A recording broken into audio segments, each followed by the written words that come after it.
22 bölüm. İsa үлгүн асат аңгемелерин улантты. Асман падышачылыгын бул нерсеге салыштырса болот. Бир падыша өзүнүн уулунун үйлөнүү тоюн өткөрмөкчү болот. Ал тойго чакырылгандарды чакырыш үчүн кулдарын жөнөтөт. Бирок алардын келгиси келбейт. Ошондо ал башка кулдарын жөнөтүп, дасторконумду даярдап койдум. Торпокторум, борго байланган малым союлду. Баары даяр, тойго келгиле деп айттырат. Бирок чакырылгандар кайдыгер мамиле кылып, бири талаасына кетсе, бири соода кылганы кетет. Дагы бирөөлөрү кулдарын кармап алып, кордоп өлтүрүп салышат. Муну уккан падыша каарданып аскерлерин жиберет. Алар канкорлорду өлтүрүп шаарын күлгө айландырышат. Ошондо падыша кулдарына мындай дейт: той даяр, бирок чакырылгандар татыктуу эмес болуп чыкты. Ошондуктан 9 жолдун тоомуна баргыла да, жолуккандардын баарын тойго чакыргыла. Кулдар жолго чыгышат да, жолуккандардын баарын, жаманын да, жакшысын да чогултушат. Ошентип той өткөргөн жай мейманга толот. Падыша меймандарды көрүш үчүн кирип, ал жерден той кийимин кийбеген бир адамды көрөт. Ага: "Досум, той кийимин кийбей бул жерге кантип кирдиң?" дейт. Тиги адам унчукпайт. Ошондо падыша кулдарына мындай дейт: "Колу бутун байлап, муну сырттагы караңгылыкка ыргытып жибергиле. Ал жерде ый жана тиш кычыратуу болот. Анткени чакырылгандар көп, бирок тандалгандар аз." Ошондон кийин фарисейлер барып, Ыйсаны сөзүнөн кармоо жөнүндө кеңешишти. Анан алар Ираттын адамдарын жана өз шакирттерин Ыйсага жөнөтүштү. Алар келип: "Устат, сенин адилеттүү адам экениң бизге белгилүү. Кудайдын мыйзамдарын туура окутасың. Эч кимге жагынбайсың, бет карамалык кылбайсың.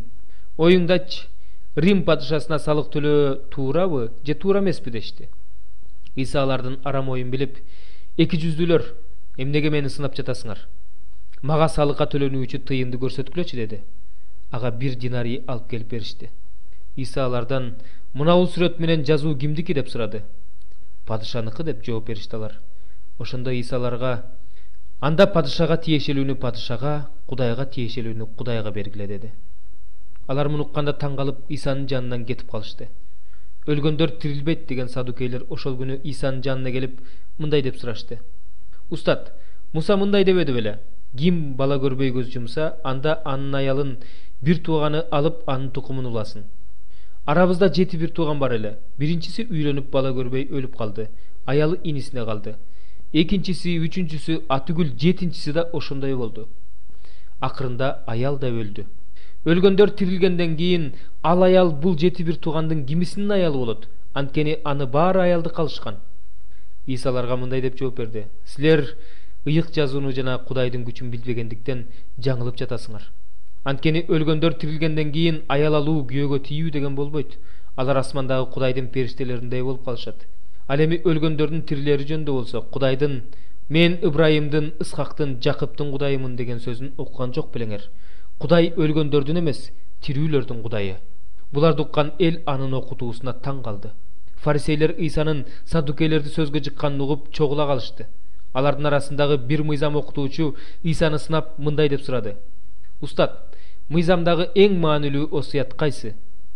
Исага мындай деп жооп берди: "Кудай Теңириңди чын жүрөгүң менен, жан дилиң менен, бүт акылың менен сүй. Биринчи жана эң маанилүү осуят ушул. Экинчиси ушуга эле окшош: өзүңдү кандай сүйсөң, жакыныңды ошондой сүй." Бүт мыйзам жана пайгамбарчылыктар ушул эки осуятка негизделген. Фарисейлер чогулганда Ыйса алардан: "Машаяк жөнүндө кандай ойдосуңар? Ал кимдин уулу?" деп сурады. "Дөөттүн" деп жооп беришти алар. Ыйса аларга: "Дөөт ыйык рухтун жетеги менен Машаякты Теңирим деп айткандыгын кандай түшүнөсүңөр? Анткени Дөөт мындай дебеди беле? Теңир менин Теңириме мындай деди: 'Мен сенин душмандарыңды бут алдыңа жыкканга чейин менин оң жагыма отур.' Ошентип, эгерде Дөөт аны Теңир деп атаган болсо, кантип ал анын уулу болсун" деди. Ошондо эч ким жооп бере алган жок. Ошол күндөн тартып эч ким ага суроо берүүгө даабай калды.